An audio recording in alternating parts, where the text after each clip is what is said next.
Hey everybody, you're listening to Trailer Rewind, a monthly conversation about movies you may have missed in theaters and are now available on streaming services. Every month we dig into the archives and view a film that Pete and Andy talked about in their trailer picks. JJ and I watch it and have a very spoilery conversation about it. Today we're looking at Faults. This was Andy's pick from February 20th, 2015. Today is November 18th, 2017, and Faults is available on Amazon Prime. Before we go any further, you should check out our ever-expanding back catalog for this show and its sibling shows at thenextreel.com. If you've stumbled upon us, you can subscribe in your favorite podcast app or follow us on Twitter and Facebook at The Next Reel. And whether you've just found us or have been listening for a while, you can be part of our community. Supporting us as a patron on patreon.com/The Next Reel gets you into our Slack group where there's always a fun conversation about films, and you get exclusive Patreon-only weekly Saturday matinee episodes. This is the new home of trailer picks and discussion of weekly film news and lists. And this week's list was a really interesting one. Pete and Andy wrote themselves into a corner by picking cold case movies, and they had very short lists this week. A lot of overlap, a lot of rule breaking on that one. Stumper. Yes. All right. So Faults. Andy said this film looks really interesting, like a funny, dark psychological thriller. He was really intrigued by the casting of Leland Orser. He's a hard actor to get out of his head, he said, because of his roles in Seven and Alien Resurrection. He's usually the screaming guy, and he thought that seeing him as the lead for a change really excited him, and particularly when it's a film that looked as crazy as this one did, he was totally in for this one. So, JJ, tell me, do you ever wonder if I'm exploiting your ability to be manipulated? Well, yes, but not you in particular. I think it's all of the thugs on the shows, and wonder if you guys are trying to put me through the ringer on this. This movie hit me in a really interesting place, because we've talked about before as we talk about shows and how I avoid horror films, and it's not just because of scary, it's just because in general I tend to get really deeply into films. And coming to this film, which is on its face a film about reprogramming people who have been brainwashed in cults, I didn't understand from the outset how deep they were really going to go with the film. And I applaud what they did with the film. That being said, on the day that I watched the film, I had also, in a therapy session with my therapist, took a test for preparation for a specific kind of therapy called eye movement desensitization and reprocessing therapy. I don't know if you've heard of this. It sounds like hypnotism. It sounds a little mystical, and it is really interesting when you consider what I'm about to sit through. If you compare what happened in this movie and then also when you guys watched Get Out back in February, right? So the test that I had to take is called a dissociation experiences scale. And both my therapist and I were surprised at the high parts of the score. I didn't score around the place where I would have multiple personalities, which is they use this test for that too. But I did score around the range of like PTSD and covered up trauma. So now you put that together with what we're going to talk about this movie, watching the same day that I just found out that I'm unnaturally dissociative. I'm really excited to discuss this with you because it was very intense for me. And I think it's a really strong film, both in the way that they made it and in the story. I think there's a couple points where they take leaps for you without really showing you how the leaps go there. But for the most part, it's very effective at bringing you in. I wouldn't call it a thriller, but I definitely would call it suspenseful. And it had me walking out of the room, leaving the movie playing, but walking out of the room and just kind of listening from around the corner, and sometimes having to peek only at a small corner of the film, which means it's intense enough, and everyone who likes being pushed that way is going to like this movie too. So what did you think? I'm glad you had that type of reaction, because this is a film that I just think is one that you have to talk to somebody about after watching this. Including the therapist who just figured out that you have because PTSD. it takes there are some twists to this, and we can get into whether some of them, the leaps that are made in the ending and whether that's earned, but it's one of these great small films where it's relying on the strength of its cast, very few locations, so it's really in that indie, niche where it's like, let's get some really good actors that we can, the best that we can. Let's have a decent script, and we don't have to worry about a lot of other things because it's going to be on the weight of their shoulders to carry this film. And so it was written and directed by Riley Stearns, and at that time he was married to Mary Elizabeth Winstead. So I guess, really? So they were married for several years, and I think it was just within the past year or so they split up, and as far as I understand, it's sort of a mutual separation. But yeah, so I think that was, that's very interesting considering her role in this film. I thought I don't know what kind of strain this kind of film could put on that type of relationship, of what he's asking of her, and what the commentary might be about family and just power structures. But oh my gosh, there's so much. And then, just, Leland Orser is one of those, that guy, guys. I'm like, oh yeah, I remember him. Everybody remembers him in Seven, the guy that's like, well, I don't know. You've seen Seven, like what, once and through like half closed eyes. Yeah. Ages but he's the one that's like strapped to a bed with some devices attached to him, and he's screaming. But see, he's that guy. Oh, wow. Yes. Okay. But yeah, it's not somebody that typically is cast, at least as I recognize, as, sort of the lead or somebody that's going to be carrying a movie like this. And I thought it's an interesting character that he plays, Ansel Roth, who's a man that is really at just the lowest point in his life. I mean, he's a public speaker about cults, and our first, introduction to him, it's clear he's a guy that is always just sort of like scheming to get as much as he can out of every situation, because he doesn't have a lot. I mean, he's got a voucher that he's sort of recycled for a free meal at the hotel where he's presenting his little seminar about, cults and brainwashing and, all of that stuff. But yeah, you just look at this guy, and he just seems like this sort of a Weasley guy who's just trying to get every little penny he can out of everything. But as you come to see, he's, just at the bottom of his life. I mean, he's squeaking by. It's like, oh, well, yeah, I'll sign that book. It's going to be this much money. Okay, well, all right. Not $20, $15. Okay, $10, just always bartering, negotiating. Right. I thought, okay, this is an interesting guy to start our story off with, of, where are we going to go with him? This is the most basic freedom. I'm talking about free will, choice. Making a choice for yourself based on what life gives you, that is free will. But what if someone else is in control? What if they control your physical body? Your mind's every thought, your emotional well-being. Well, ladies and gentlemen, cults do this. They exploit the fact that inside every single one of us is the capacity to be captivated, to be manipulated, controlled. They exploit your weaknesses and remove you from those who care about you. They create emotional and physical barriers, distancing you from everyone and everything you once knew, including yourself. They mold you. They conform you. Even with that voice in the back of your head screaming, "Get out!" most give in. When another human being makes decisions for you, your free will ceases to be. You're a follower. At that point, you have become a follower.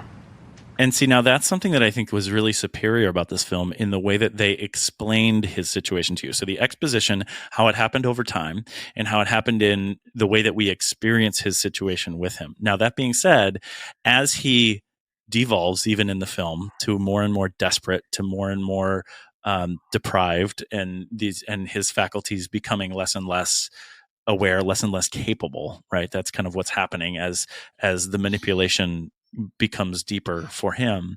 I didn't necessarily go there with him. So where I think the movie is really, really good is in the way that it's explained, in the way that it's told.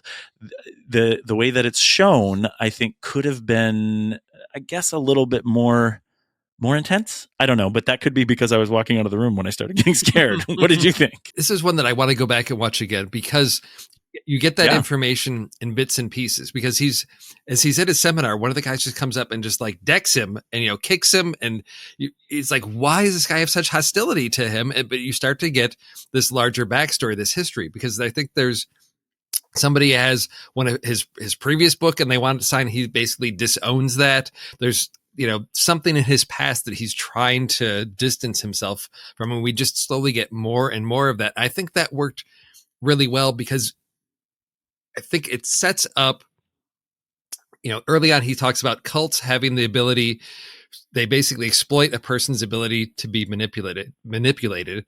And what we see throughout this is more and more evidence of where he is in his life and how there are people that have levers that they use against him, that he is, here he is speaking about, here's how people get pulled into cults and they can be easily manipulated. But of everyone we meet, he is the one that is in that position himself. Right. At that very moment. Yeah. At that very moment, there are so many people that have levers that they can use to manipulate him. We've got as we get to meet his agent, that he owes money to, and the whole story that goes along with that of why he's in, for all this money on the new book, because of this divorce with his wife, and giving, this other event that happened with someone that he tried to deprogram, and how that went catastrophically wrong. And he's, how do you have, and to me, it's an interesting conceit of how do you set up a story about a guy who is basically going to be a programmer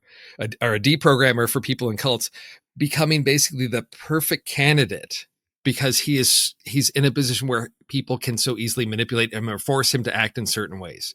And we see that play out. And that's really the essence of this film. What I think is great is that it's a snapshot in time taken after the fall for this expert, right? Who at one point was really everything that he brags to be at many times in this. He was the foremost expert. He had this event where he tried to deprogram a girl, a female, and she ended up committing suicide. And then there's the fall, then there's the divorce, then there's the debt, then there's the shame, there's the fear, there's then the pain, right? The physical pain, the confrontations that he feels, the desperation, and all these things, and everything to set him up now in this snapshot again for him to be the perfect Mark.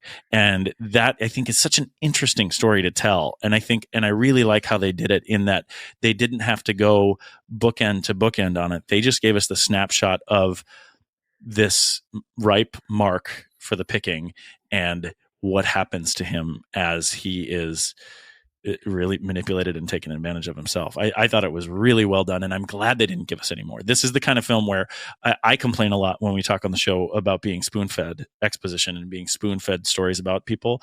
In this film, they gave us just the point in time that was the most dramatic part of this greater story. And I think that was a really great choice by probably the screenwriter and the director in together. Yes. So he's at this low point, and he has this family that comes to him and says, no, they're the same person, by the way. Right, written and directed by Riley Stearns. So we've got this family that comes to him and is like, hey, we've lost our daughter to this cult called Faults. Can you help us? And we know he's, trying to eke out every dime he can. So he presents, well, we can do this deprogramming thing. He tries to back out, though. He tells them, there's a 50-50 chance. There's a 50% chance this is going to work, and a 50% chance that, you may never see your daughter again. He's very upfront with them. And so the first time through, watching this, it's kind of interesting to see he's playing them for the mark of, okay, can I get something out of them? And I question, because he's at such a low point, you have to start to question, can he pull it off? Because we know he's had a failure in the past. Is he able to actually do this? Is he just a really good con man that's running a scheme and a scam on everyone? Or is he just a guy that's had a bad string of luck? And is this the thing? I started wondering, is this the thing that's going to help him turn things around? Is this going to be the big case that, because I thought, okay, where are we? You started cheering for him. Yeah, I start to, because it's like, okay, we're going to go for that comic route, maybe where things start off bad and they're going to get better. Let's go the opposite route of tragedy, right? if at some moment you thought this movie was going to be comedic. Wow, what a realization as you move further along. There's some ways it just played. I thought, you've got such a pathetic character. Where can it go? Can it get worse? Oh yes, it does. Yes, it does. Oh yes. And I'm thrilled they went that route, because it took me in directions I wasn't planning on going. From that we get to the actual abduction, which I thought was really interesting, the way they shot that, which was just all from inside the van. If you notice that, they pull up, they open the door, the camera's in, they grab her, throw her in, and then it's cuts throughout this long journey from wherever they pick her up to wherever they're going, of just her in the van with the two guys that have abducted her, which I thought was, sort of, again, that minimalist approach you get in independent film.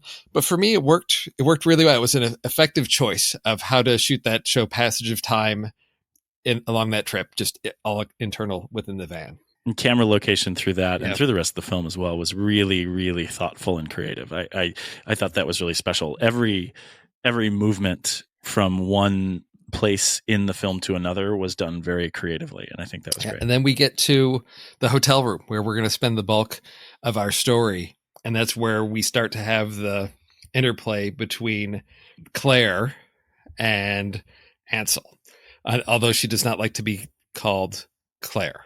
Correct. So we've got an interesting dynamic of this relationship, of, as he sets out and says, okay, for 5 days, this is going to be a 5-day process, basically. And then we just sort of go down the rabbit hole from there once things start going. And I actually started to root for him there too. When he actually sits with her face to face and he treats her with dignity and respect and caring, and really seems, and I'm talking about the character Ansel at this point, really seems to care about whether or not she's going to have the will, which is a big sort of macro concept in this film, free will, whether she's going to have the will to leave, and giving her the choice that we're just going to talk here for 5 days. We're going to talk about the people that love you. I mean, it's a straight up intervention. And you, at the end of the 5 days, you can decide. And I started to cheer for him then. Little did I know that, this was all being set up as the manipulation for him. Right. And that's where it really starts to devolve, when they get into the sleep deprivation, when they get into the sort of the shaming piece of not being able to wear clothes. And then also pushing with the other things that happen with the sort of the humanness of people being vulnerable. It was really intense, and in a very subtle way, which is done really well in this film. If you are into psychological drama, this film does it in every sense of the word, from a very small, stark way. It will take you there, and I was very impressed by it. Oh yeah, there's so many pieces that are just woven into their interactions, because you get into the question of free will, which is, I think, going to play out throughout, again, that idea of, can you be manipulated, or do you have free will?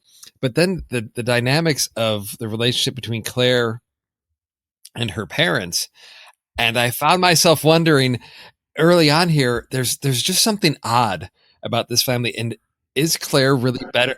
What point? Wait. What was the first point where you felt like there was something on? Oh, it's just, I think, from the very beginning. See, I didn't think that until they were in the same room together, right? They were playing their parts very well, and then all of a sudden they're in the same room together, and I was like, wait a second, there's something totally off here. Their interactions, and that's in my notes. I'm like, why is there some family secret? Why is Dad so tense? Is Claire better off away from her family? Because she seems very, very happy and very content being part of Faults, and she's able to really articulate and express, very clearly and articulately how she's benefiting from this, how she's perceived this to be beneficial to her. And the family dynamic just seems really off. The interactions between the parents with her, just, it's something unusual. The fact that the clothes that they choose for her, she's 29 years old, but Dad wants to dress her like a teenager, and they treat her like she's this child. There's just, something not right here. And I'm thinking, maybe she needs to be away from them. Maybe this family is not the best environment for her. Right. And ultimately it was to set Ansel up to feel that he really needed to save her one way or the other, initially from the cult, and then secondly, potentially from the parents. But that's where the questions started to blow up in my mind of what is best, and how is he going to fix this? How is he going to get out of this situation? How is it going to work for him? Yeah, that's and there's no way to answer that. And then there's the external forces working against him of his debt as well. It's really intense. Yeah, and I don't know how far we want to get into the end and the twists that start happening, because there's more that starts to happen where we learn a little bit more about Ansel and his agent Terry and all those things that are sort of pushing him, that he's, at one point he asks the father he needs half the money now because he's got to pay off this debt, and there's a ticking clock that's starting to come into play, and everything just starts to get really, really ramped up. And then we get to this sort of this critical point where there's just this really weird night that happens that we get fragments of. And for me, that's where so much happens. So much is not seen by us to see how we get to where we are. And that's a part of the movie that I struggle with after this first viewing. And I wonder if a second viewing is going to help me tie some of those threads together or make better sense of sort of the fragments that we are shown over that one night. And unfortunately, we're dancing around the big spoiler a little bit here in the way that we're talking about it. And I don't know that we need to necessarily. Yeah. When we talk about how the film is really set up to show how people can be manipulated, and then the big sort of conceit of the film is that it takes the expert on manipulation and puts him into a position where he becomes manipulated. The key part for me, I know you're talking about the sort of the dream sequence, right, where he is completely vulnerable and loses his free will. And I think that is done, the way that is shown in the film is powerful and surreal and probably similar to the way that, it may be experienced. I think that was valuable. The part that was difficult for me is the initial switch for Ansel from going from a position where he is a counselor into being vulnerable. And it happens directly after he gets into a physical altercation with Claire's father. Claire's father chokes him to some degree, and he does fear for his life. But moments after, and it was so, it changed his demeanor 100%. I mean, it changed him 180 degrees. He started going a different direction, saying, he started working as a mantra, I have free will, right. I have free will, I can do whatever I want, and this kind of thing. And that he was fearing for his life. That's the part where I didn't take the leap with him. So the reason why I wanted to bring that part up right now is because you mentioned this scene, this fragmented night scene, where it is clear that he has devolved into this sort of fugue state where he is going to be manipulatable. The moment before that, the parts leading up to that, I didn't necessarily buy that. I didn't go with the film on that. But I think you're right in that potentially in a second viewing, it might be a little bit more, because you know the direction of the film. And that's why I think it's value. We don't have to dance around the spoiler here, because if you know that that's the direction of the film, that maybe you might see more relevance or more significance to the events that are happening to Ansel as he gets led into this vulnerable position. So you're talking about the sort of the moment where he's saying, I have free will, I have free will, I have free will. And Claire starts to turn the tables and apply that pressure to him to say, well, what about Terry? And what about the money? Of right. Basically pulling on those threads, saying, oh, you think you can leave, but you can't. I don't need this. I'm tired. Are you tired? We should sleep. No. I'm done. I'm leaving. But you can't. I have free will. What about the money? That's what this is for you, isn't it? No, it's what this was. I have no idea what any of this is anymore. You have free will. You have free will. You have free will. But you need the money. And I need you here. No. You can't leave me. I know. I feel like I'm close to something, but I think False knows what's happening. What do you mean? It's like Ira's calling me home.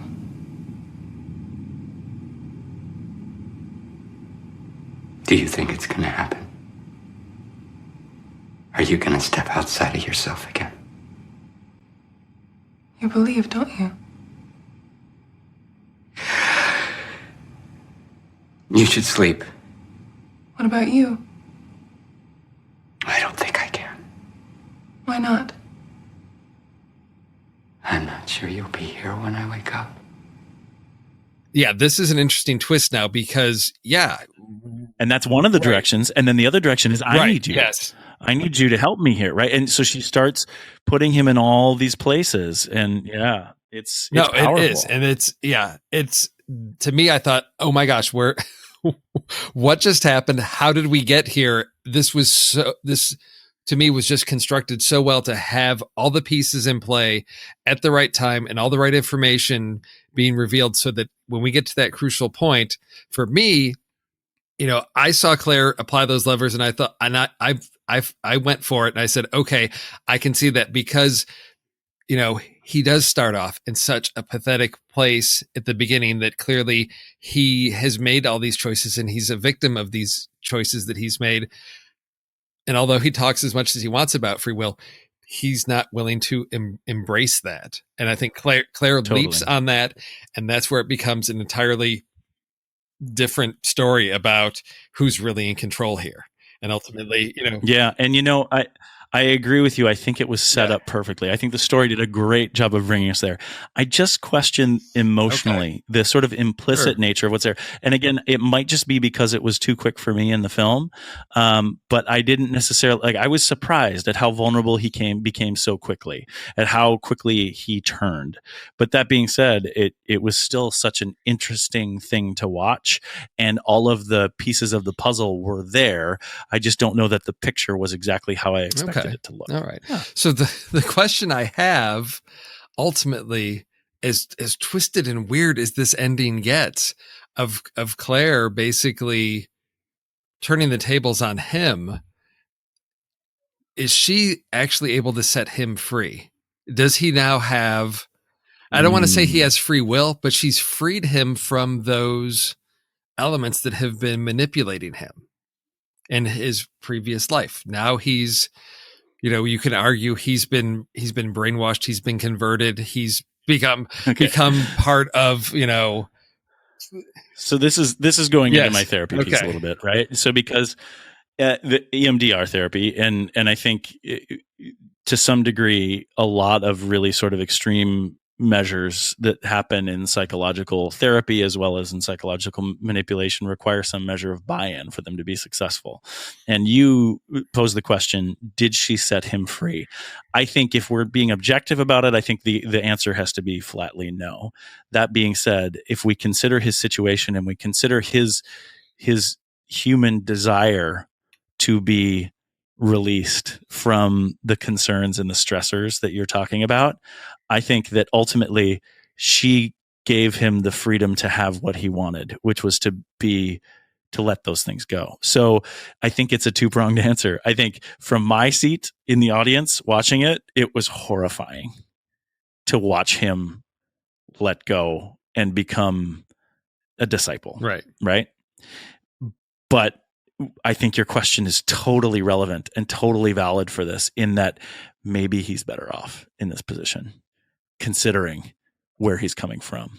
And maybe he has found a sense of freedom. So but that's the kind of stuff that makes this film really great. The story of this film really, really great. Oh yeah. And to me, this is where all the great conversations and questions can come about for this movie, in what the transformation that happens, that question of, is he in a better place? And, what is right and what is free, and free will and choices. I mean, there's just so much that's bundled into this part of the story that I start stepping back because things are working and clicking along so well. I start to, second guess everything and have to start wondering, is this, because the parents are part of this. So, right. First I'm asking, are they really the parents? Because there's some weird stuff going on. Is this just all a big con on him because, he's a deprogrammer, and, is Claire going, right? What's the motive behind this happening? Or is it just part of the cult, the way they operate is to find people that, they know they can get.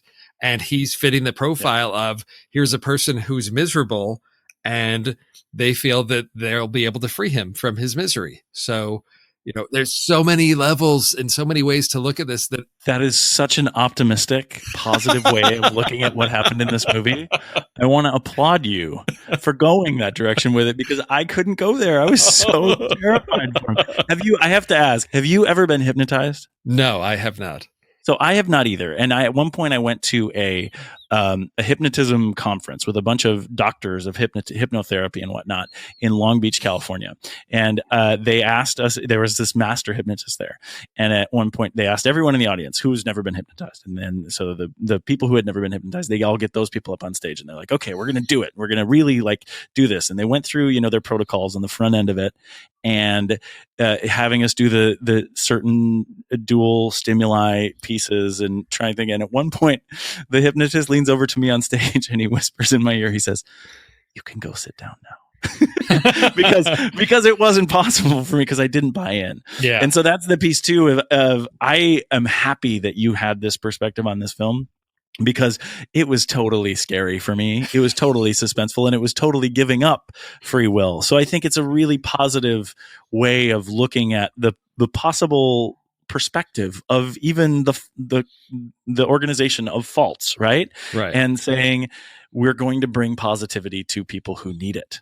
Wow, what a great perspective. Sure, what happened. That's why cults are successful. You've got to give people something to be, to be part of, to belong, to something's outlook. And I think this shows, I know that, I'm not like, yay, this has a happy ending, but it's like, here's the draw, here's the appeal, why people get involved with organizations that are fringe and dangerous. Yeah. Because they have that, they're either being offered something they've always wanted, have never been able to achieve on their own, and there's the promise of that hope, or there's something that they benefit from somehow, although they become the victim. And because there's the question of, okay, what happens to the parents? Claire gives them little pills and tells them, great, they're going to be on their journey, and I'm assuming they're laying down and that's their last moments alive. Yeah, well, definitely. I think Claire distills what you're talking about down into metaphor at one point of the film too, which I think is really great. She talks about Ansel's relationship with his agent, who gave him money to publish both books, his first successful book and his terribly unsuccessful second, and sort of reads it to him as that he made Terry his god. Yeah. Basically. Yes. By because Terry gave him what he needed in his time of need. Right. And then the motion of this film is to show how cults and how organizations and how any sort of thing that has sort of this rabid following, you could put it into political perspective, you could put it into fad perspective, you could put it into this celebrity worship perspective. They give people the belief that they need at the time that they need it. And that's what this movie shows. Ansel Roth needs religion, needs something so much.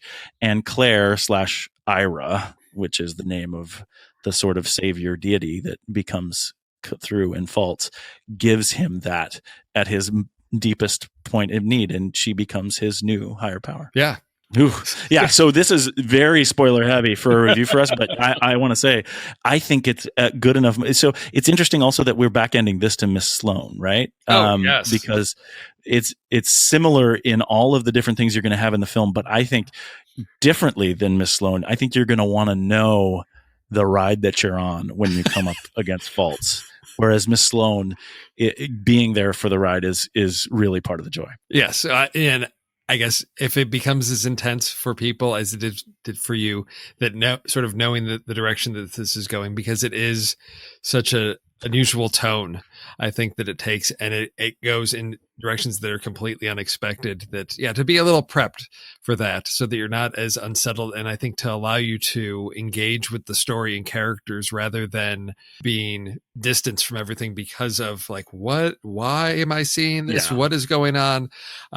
Just to know that there's purpose, it's done with purpose. And I think, again, I'm looking forward to a second viewing on this to see everything at work, because I can't say enough about our two leads in this film. I think with anyone else, I can't imagine this working this way. I think that these two carried it perfectly cast, and just, oh my gosh, this is one of these again. I'm like, it's a small film. Okay, it's got some recognizable, actors and faces in it. Is it going to be okay? Oh my gosh, I'm so glad to have discovered this film. This is one of these, like, you're looking for something different. Go sit down and watch this, and let's talk afterwards. And on that second viewing, you're going to want to share it with someone because you want to have the discussion afterwards. And that's really the basis for why we do this podcast in the first place, which is great. One other thing that we didn't talk about too is how great the camera work is in this film. There are a number of special shot sequences that initially, when the parents come to contract Ansel Roth, there is a shot that looks like it's on a tripod that is in this wide lens that moves back and forth, just sort of pivoting in pan from one place at the end of the table, goes back and forth in this circle. That's really, it's beautiful because it doesn't happen a lot. You don't see it a lot in this extended, uncut conversational piece between the two parties, which I think is great. And then when we finally get to the ultimate sort of manipulation climax, there is a slow push on Ansel he's being talked at by Claire Ira that is masterful. And Leland is perfect in it. And the camera and the actor are just, they deliver it in the best possible way. So, and that kind of stuff is throughout this movie. There's really special camera moves, special camera choices that make this movie special in a way that you wouldn't expect from such a small movie. Was there anything for you that didn't work well in this film? Well, it's just about that kind of emotional piece, right? Yeah. But I think now, and that may be why I'm kind of taking this high spoilery aspect to the way that I'm talking about this movie, is because I think had I known the direction, I might have been better equipped to understand the emotional roller coaster that we were on. I think I was in that sort of the what's going on here state, like that you're talking about. So it's either that I want to make sure our audience has a chance to know that going in, or I was so freaked out by this movie that I feel like I need to protect our listeners by letting them know what's coming before they get around the corner. So would you watch it again, knowing the intensity and your response to that? Is this something that you would sit down, and watch again willingly of your own free will? It's a good question. The reason I bring up such a personal thing about my therapy journey and stuff like this in terms of this movie is because I think yes, but I think I would do it only with someone that I'd be willing to have that conversation about and what it means in terms of my own situation. I did actually text my therapist after watching the movie and was like, hey, just so you know, I know we took this test today and then I watched this movie, so I'm really excited to get to our next session. So yes, I would watch it again, but I definitely would want to watch it with the kind of person who's willing to have these kind of deep conversations with. And that's why I'm talking about it here too. No. How about you? Yeah, no, like I said, the more, I think the more we've talked about it, I think thinking back to my star rating, I think it's bumped up a little bit just in our conversation, because I did watch it a while ago and I just sort of reviewed a few scenes before our conversation. But yeah, it's bringing up all these emotions in me about the response I had to this, because it was something that just was so unexpectedly beautiful, and is an odd way to say it, but just I'm so thrilled to see movies like this that take chances, that tell a really good story, that really get into characters, because it's so few and far between. And I think it's something we talked about with Miss Sloan, of movies that the strength is those performances. And we need more of those. And for movies to take risks like this, to tell something really different, but I think really relevant subject matter, right now, in terms of, just, yes, there are so many people that have opinions and feel, in bad places and can be easily manipulated into believing things or becoming part of a group because they then fit in. And when you're world has been taken from you and you feel like you're at the bottom, anybody that offers you hope, you're willing to take that. And that can be a truly dangerous thing. And that's why the universe sent me this movie. Yes, I think so. To make sure that as I'm reaching out in my own journey, that I'm keeping sense of myself, because I have free will. Yes. I have free will. Yeah, I have free will. I have free will. So where did your free will lead you on Flickchart as you rated this? Well, it's really interesting. I'm glad we get to talk about it, because I was super positive about this movie. So it had a lot of wins, right? It's my total Flickchart number is 160, and it showed up at 33, Wow. which is in an interesting place too, because it is above Apocalypse Now, Wow. which has a little bit of a psychological spin to it, and interestingly enough, it's right below Miss Sloane. Oh, wow. So I think, I'm really happy with the last 2 months of Trailer Rewind. These have been great movies for me. And I don't think it is as good as Miss Sloane. I think Miss Sloane is kind of a masterpiece. I think everyone should see that. But I would put this definitely in the category of you should see this movie. It came out in 2014. You likely don't know about it. It's a movie that if you care about psychology and the mystery unraveling in something like this, it's going to be worth it to go see. And it's, what did we say? Amazon Prime? Yes, that's where we can find it? Yeah. Great. So where is it on your Flickchart? As I said, I think I'm going to have to go back, rewatch, and re-rank this. It ended up, so out of 289, it ended up slightly above middle at 111.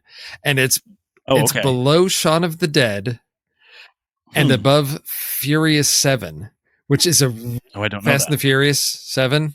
Oh, got it. Yes. So it's in this really weird middle ground. And when it finished there, I thought, I don't know if I'm happy with this, and maybe it's just the things it came up against, but I feel like it should be higher than that, because it's something I did enjoy. I think my initial reaction, because I ranked it right after I saw it, was that I didn't give myself enough time, I think, to sit and think through, and that whole, night, that fragmented night and what happened, I wanted more from that. And I felt like there's so much that hinged on that there's this transition that's going on, and I wanted more. And I think going back, rewatching, even discussing it with you, I think it deserves to be a lot higher than that.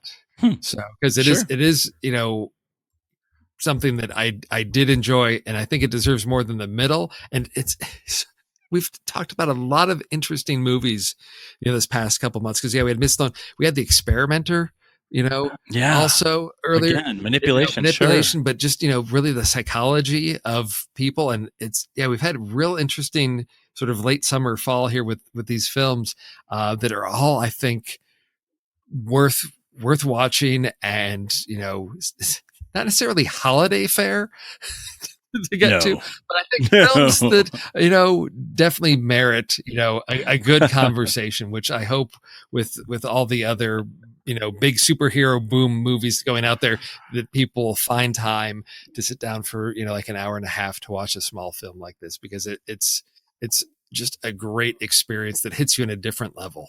And unless you want to gather the family around for some poison pills, this is not necessarily the holiday movie, but it's definitely a thinker and a talker. In Flickchart, they list it as both psychological drama and psychological thriller. I didn't find it thrilling. Thriller seems a little too intense for me, but it's definitely the psychological suspense drama that if you like that sort of thing, you're going to love this movie. Oh yeah. So I had originally reviewed it on Letterboxd as 3.5 stars, but I think I'm probably going to bump that up to 4.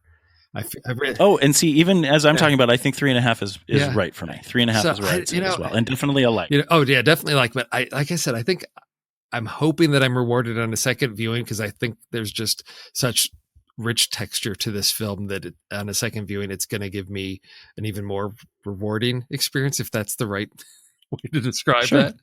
Yeah. So definitely fill up that bucket. That's good. Yeah. So this is our last one of the year, because we're going to take a break for the holidays. That's right. It's probably appropriate. I think time after going through this time for some holiday cheer. So we're going to take a break, and we'll come back in January with we'll see what we've got on the schedule, because the streaming catalogs often shift around a lot, so we'll come back with some good things in 2018. But JJ, here at the Next Reel, we say that when the movie ends, the conversation begins, and I've enjoyed extremely our conversation about Faults. But now that this conversation is ending, it's time to start another movie. What are you watching next? Well, I would have liked to have say the next thing I'm going to watch is Thor Ragnarok, but I went and saw it this week. Awesome. Yeah, it's great. I don't love it as much as everyone else. I think it's really great. I don't find it as special as the Guardians movies. Right. So that's where and I feel like it was kind of a wannabe Guardians movie. So was the hard part for me. And I love the first two Thor movies. So okay. Oh yeah. I have a different standard than most people have about it. But I don't know what I'm going to see next until we definitely are doing The Last Jedi for the film board in December. And I think Pete and I think our families are probably going to go see it together. So we are probably going to buy tickets for it right away. There may be more movies before that for me, but that's the next one that's on my calendar. How about you? I've got a birthday coming up, and I usually try to cram in, do a movie day. My brother came out last year, and we had a really nice double feature. We saw Manchester by the Sea and what was the other one? Loving. So that was not a real holiday fair. It's two tough ones, but I'm hoping that it's still in theaters that we can get out and see. I'd really like to see Lady Bird, which is Greta Gerwig, and I've just been hearing great things about that. It was my trailer pick a couple weeks ago on the Saturday matinee, and I'm just hoping I can get out and catch that at one of the arts theaters that's showing at around town before it disappears, because I'm not really sure I'm going to go for the big superhero Justice League thing. I may, if I get outvoted by the family as another option. Yeah. But I might be guilted into that one too, but I don't have a desire to see it. But it's Andy gave it a middling review, so I may just subject myself to that.